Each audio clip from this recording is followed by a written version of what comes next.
Welcome, children. Let's begin today's class with a new topic. I want you all to please collect your magic lantern because I'm going to teach you a fresh chapter in literature, children. Today we will read lesson 11, A Letter from Earth. So, you all please run and get your English reader book so that would be easier for you to read the time I explain you the chapter. Okay, let's talk about the chapter. What is this chapter about? As you can very easily understand, the topic of the chapter is a letter from Earth. It means that it is a letter written by Earth. To whom? To us. So what do we write in a letter, children? We write about our the moments of happiness, the things that are bothering to us. We ask for the remedy also. We ask for the suggestions, their advices, and we expect also this thing that whatever problem we are keeping in front, the other person who is the listener will surely provide us some solution. So same thing in this chapter, our Mother Earth is writing a letter to us with her all the problems she is facing and expecting that we will listen to her and will try to find a solution also. I hope you all must have arranged the book. So let's proceed towards the chapter. Cleared? Now I am going to share my screen. Theme of the chapter. What is the purpose? What is the aim behind reading this chapter? Children, the theme of this chapter is protecting Earth.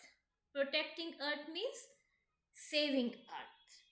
Children, save Earth is a saying that is used to spread alertness among the people about the significance of Earth and why we should save our motherland. It tells the reason why there is a need to save our motherland. Children, we can protect the earth by protecting its all the elements. What are the elements of the earth? The different elements are its trees, natural vegetation, wildlife, water resources, mountain, air, and the other natural resources that are included in its element. So, how can we save them? Children, we can save them by using them wisely. Saving our earth and its environment become highly important, children, because the first of all, our earth, this earth provides us food and water to sustain life, and all the living being whosoever exist on and have taken the accommodation on this planet are solely depend on this planet for their existence. So it is our responsibility to take care of it. Children, this is the high time we need to notice our each and every step. How do we behave with this nature? How do we treat its all the elements? It's the high time we need to be careful with that. We need to focus on that. How do we use water? How do we use the wood? In how much amount we are using the paper in our life? We need to use the things that are reusable instead of using the things use and throw. It's better to use the water bottle and the lunch containers that can be refillable, that can be refilled. We have to be mindful of even what we throw in the trash. This is very easy to say, children, that the thing has become very outdated. It is not in the trend, so I am going to discard it. If you look around in your home, so you use many of the devices like right from your refrigerator, LED TV, your cell mobile phone, your air conditioner. What are these? Are these are the devices that make our life cozy. But what, and with every next moment there is a new brand, new advanced device is available in the market. So what we do, we just throw the old one and move towards purchasing the fresh. But we won't care that these devices produces the harmful radiation that spoil the environment, that pollute the environment. And when the environment is polluted, so the creatures that get shelter in this environment, they also get affected. So somewhere, directly or indirectly, we are spoiling, we are exploiting this mother earth, and we need to take care of it. It is the time to take care of that, what you use or what you don't use. We need to conserve its natural resources. We need to take care that how wisely we can utilize, how wisely we can conserve them for the future generation. So here is the chapter on my screen, a letter from Earth. I hope you all must have opened your book, and children, try to follow me in your book. I'm going to start with Get Set Go. Here is a series of questions being asked at what are some animals that depend on trees? So can you make a guess of the animals that depend on trees? The first name that comes, that is monkey or squirrels or bird. But if we look at or focus on, so almost all the animals, whether they are herbivorous or carnivorous, directly or indirectly are dependent on planets, not or dependent on the trees. And not only the animals, we human beings are also depend on the trees for their existence. Am I right? Yes. Now the second question is, what do trees provide for these animals? So the trees provide food and shelter to all those animals. Okay. Now, can you see sign of life on trunk and branches, roots and leaves? What are the sign of life, children? The main is breathing, growth and reproduction. So breathing you can't identify on these plants, on these trees. So but the growth and reproduction can easily be identified. How? If you cut the trunk of a tree, so it will be able to grow or reproduce in future. If you break the branch of a tree or pluck a flower or a tree or a leaf, so that would be able to grow further or would be able to produce more leaf, more flower, or more fruits on it. No, not at all. So it shows that the trees also have life. They have the significance of all those that a living being has. Okay, so we can very easily see the sign of life on the trunk, branches, roots and leaves. Now the next question is, how is a tree affected by the animals that live on it? Yes, the animals help in the pollination of the seeds. A part of that, the animals dropping or their excrete makes the land soil fertile. So in this way, the animals also affect positively to the plants. Okay, now let's move towards the chapter. The chapter starts with children, my young friends. Who is saying this, my young friends? Mother Earth. And she is writing the letter. And to whom she is calling, my young friends? To us, whosoever is living on this planet. Okay, so what is she saying? Today, a student wrote in her essay, I feel alive every day. Under the shining sun, the radiant moon, the glittering stars, surrounded by lush green forest and sparkling waters of the rivers. It made me very happy to learn that people, especially the youth, still appreciate the many facets of my being. Here in this first paragraph, Mother Earth has given the reference of an essay written by a child, and that child has described the beauty of this planet. So, what the Mother Earth is saying when she is speaking out those words related to its all elements, all components, is saying that I'm feeling very happy that still people know me, still people appreciate the many facets. Facets means the aspects, the elements that I have. What are the elements of the earth? River, mountains, air, its vegetation, the animals living on it. So these are the facets of the earth. So she is very happy. Mother Earth is very happy when she found the reference of all these elements in a child's essay. You were born from nature. You don't owe your existence to machine or to science.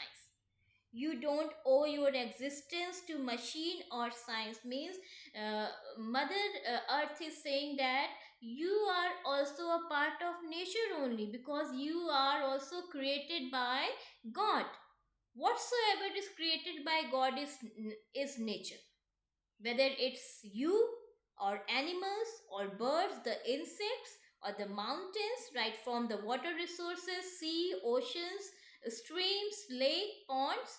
Okay, a part of that, the forest, the animals living in that, they all are nature, and we are also the part of it. So Mother Earth is saying that you were born from nature means you are the part of me.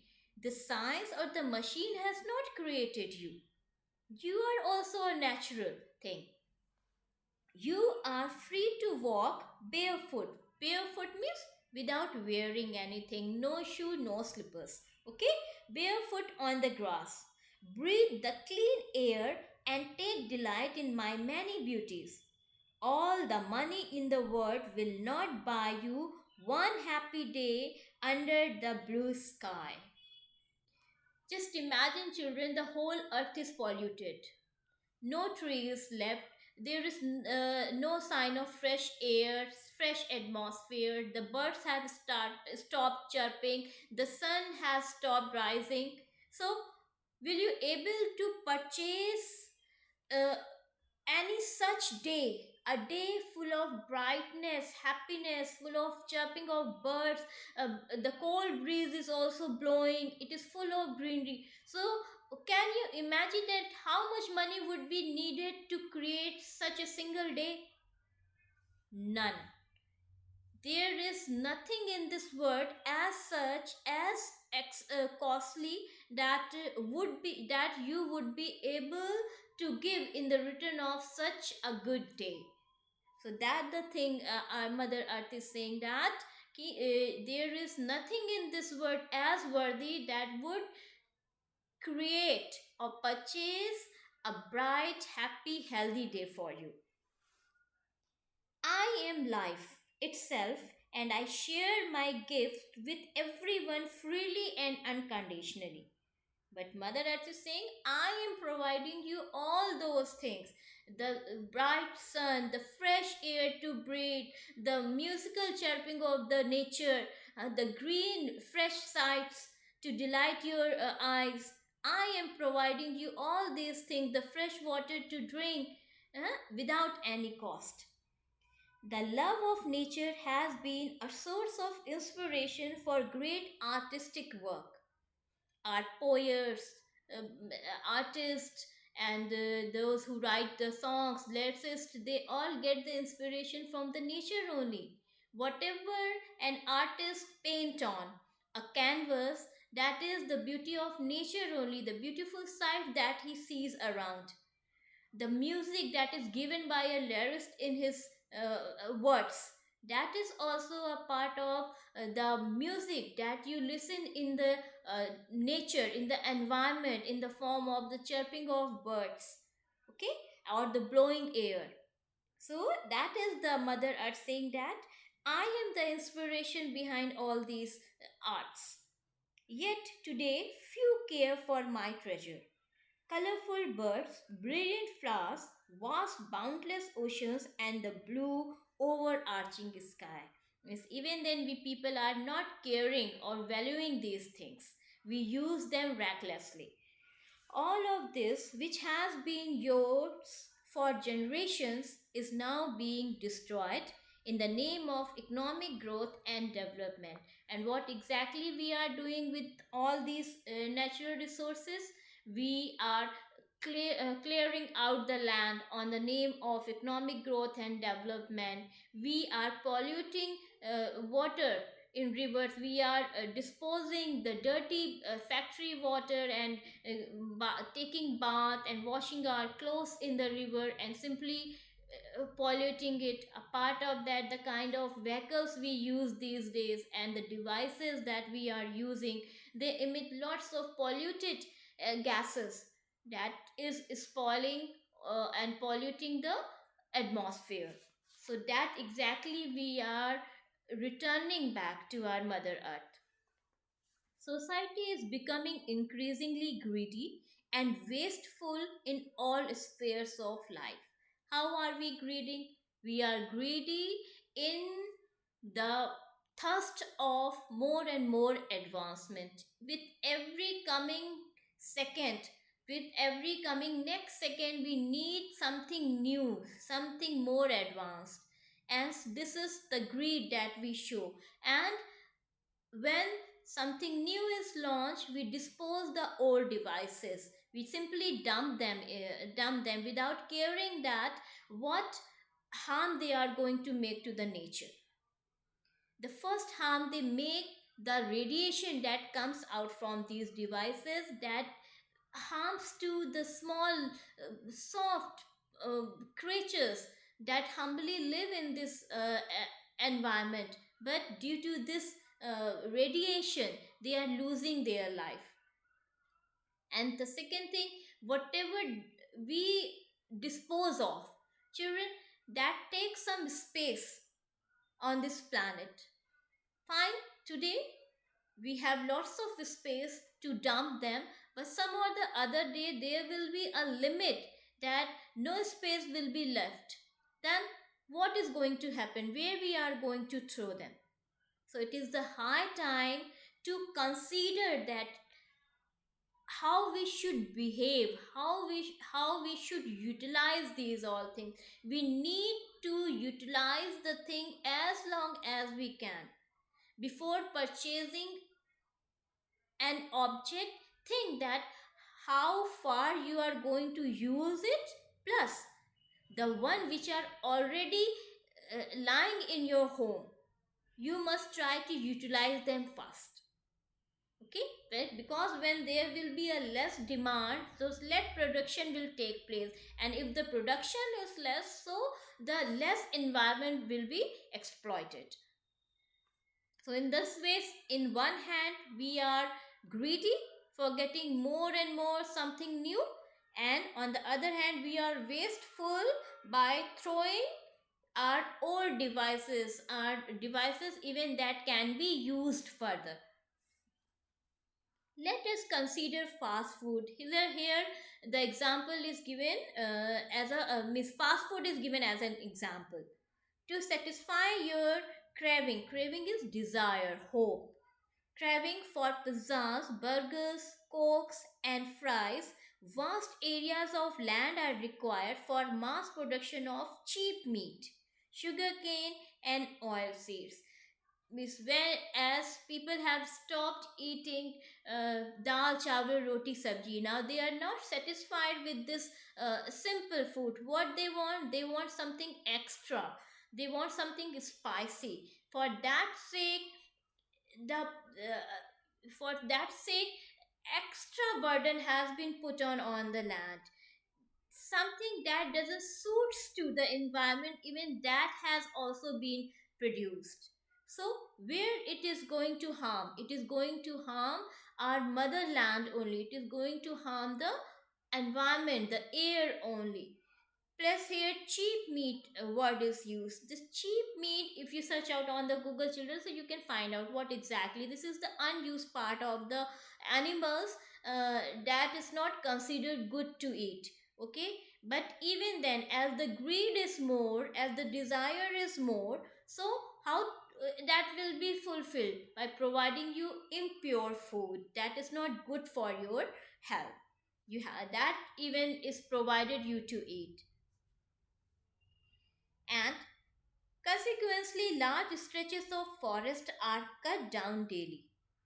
Is this what you really want? To destroy irreparable forest, killing trees and the wildlife they support for a few moments of pleasure? Children, we can fill our tummy by eating the simple food, also the simple dal chawal roti sabji, but we are not satisfied with that as our greed for getting pleasure more is increasing. We are becoming more and more greedy towards the luxury and comfort. So we have somewhere started exploiting the nature, and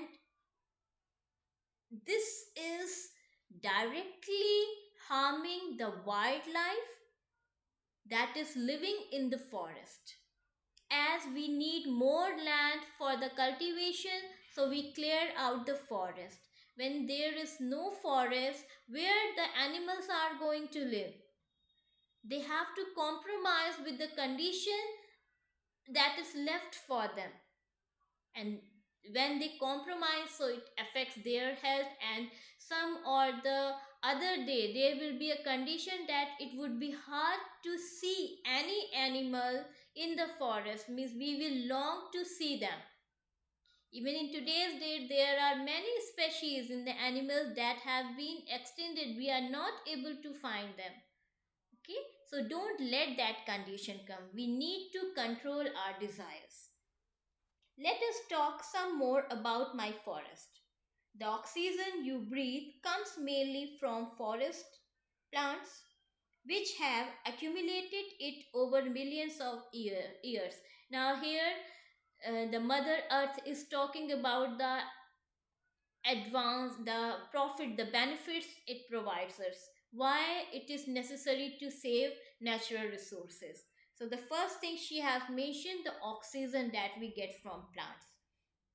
When you cut down trees, all the stored up oxygen is lost to you forever.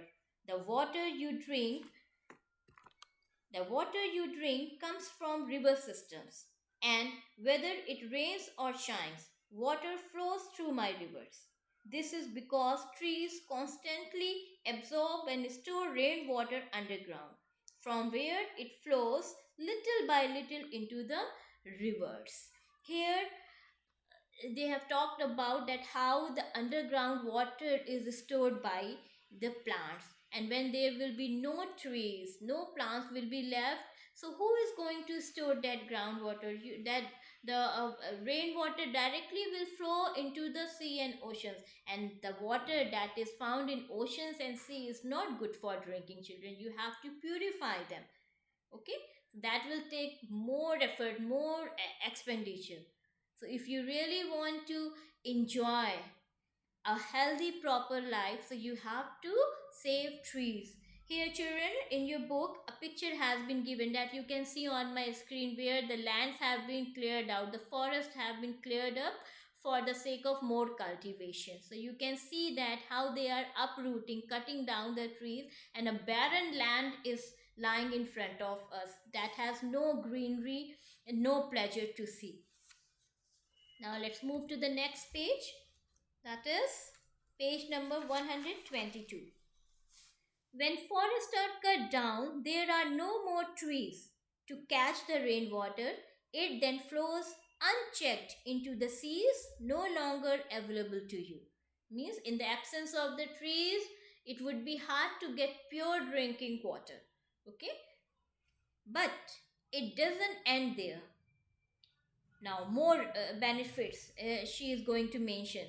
When trees are cut down and roots that once held the earth in place are gone, rain washes away the soil.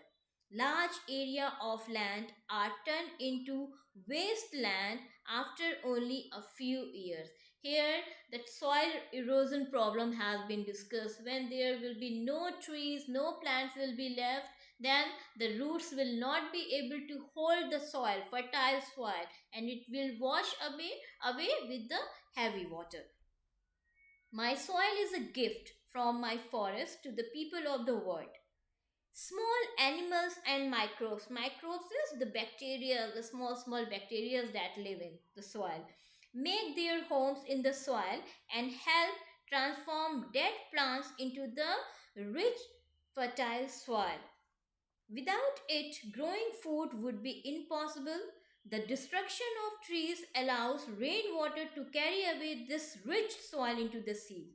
Thus, destroying my forest has a ripple effect on the environment. Ripple effect on the environment means the continuous that effect. Continuous effect means like first, as it is told that in the first level, that as the trees are vanished, there is no more trees, so it would be hard to get the fresh air. In the beginning it would be 10%, and later it will be 20%, and 30%. This continuously it is going to be worse. Okay, so this is known as ripple effect, means that will be continuous, and in will be in a large amount, in the big amount. So if today these effects are not that much visible to you, that much prominent to you, so gradually they are going to be, if we are not going to concentrate or going to work in this area.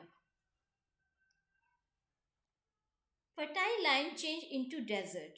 A major source of oxygen is lost, and all the life is endangered. So, you see, everything in nature is closely connected, like the links in a chain. If you break one link, the entire chain will gradually fall apart. All the elements in this on this earth, children, all the elements, like right from the plants, animals, then birds, the small insects, microbes, then mountains, we human beings, this air, water, everything, all the elements of the nature are linked. They are linked to each other, and they have formed a chain.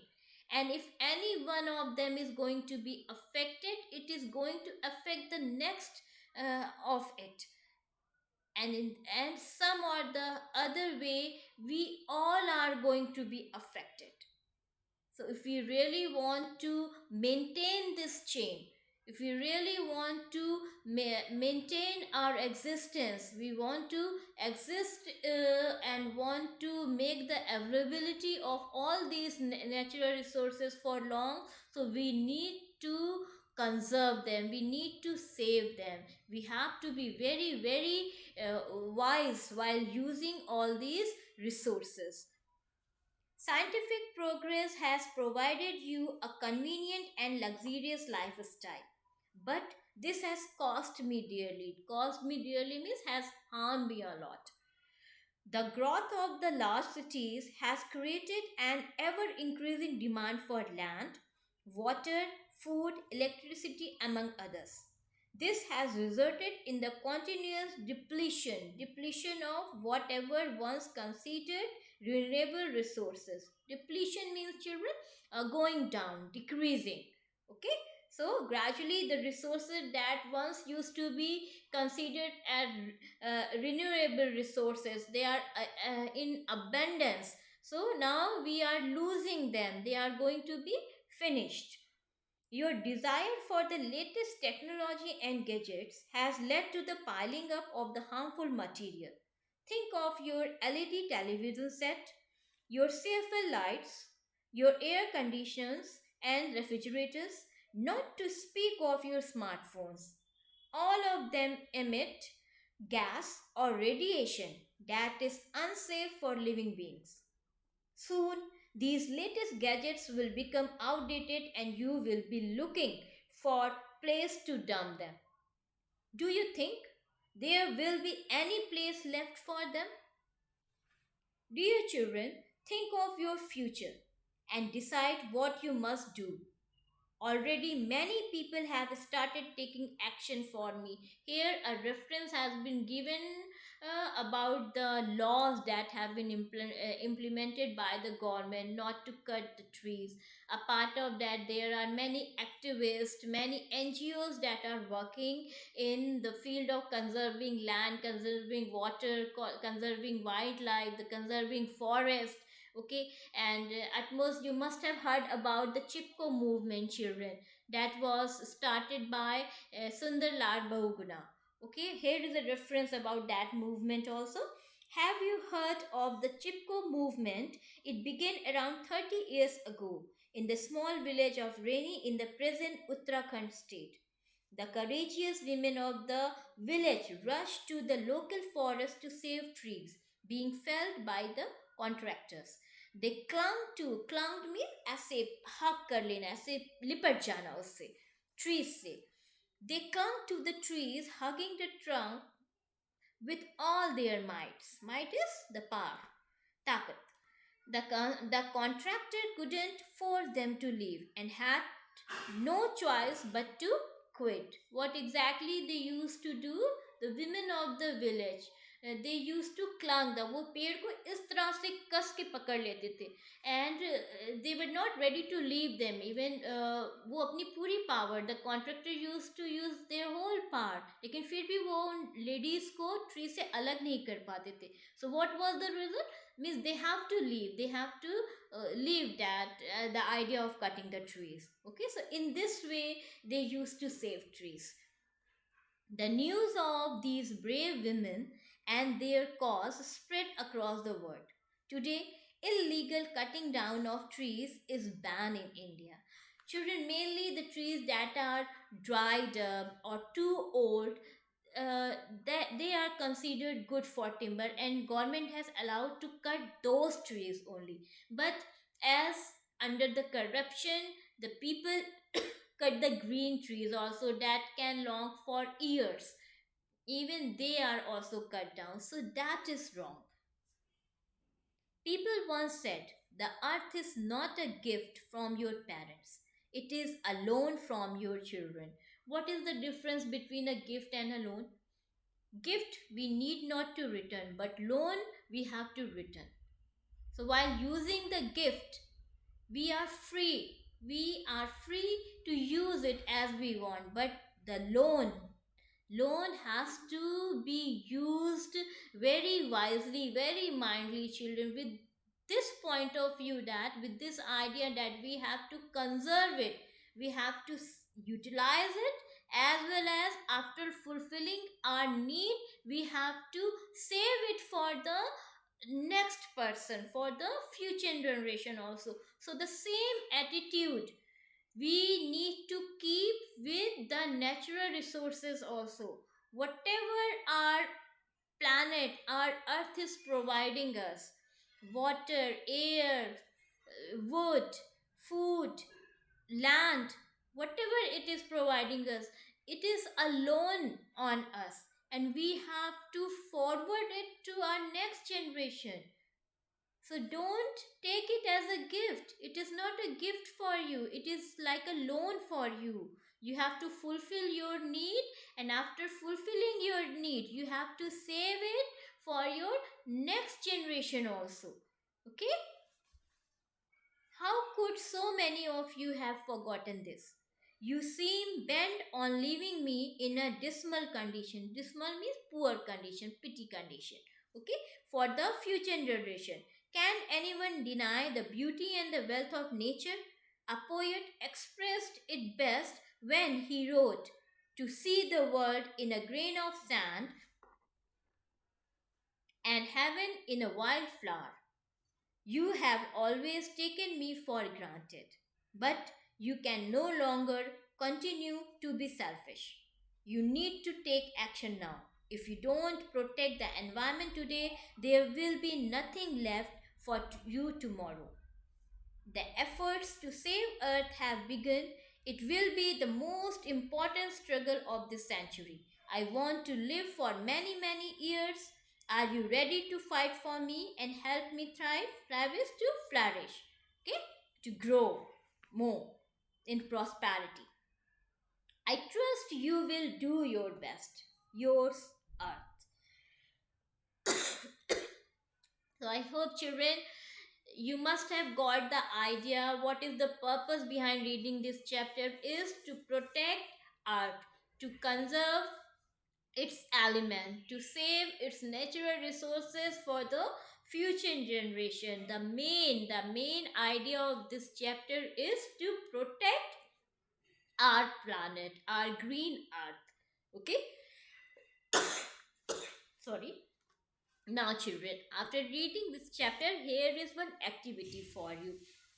This activity is given in the chapter right there at page number 129.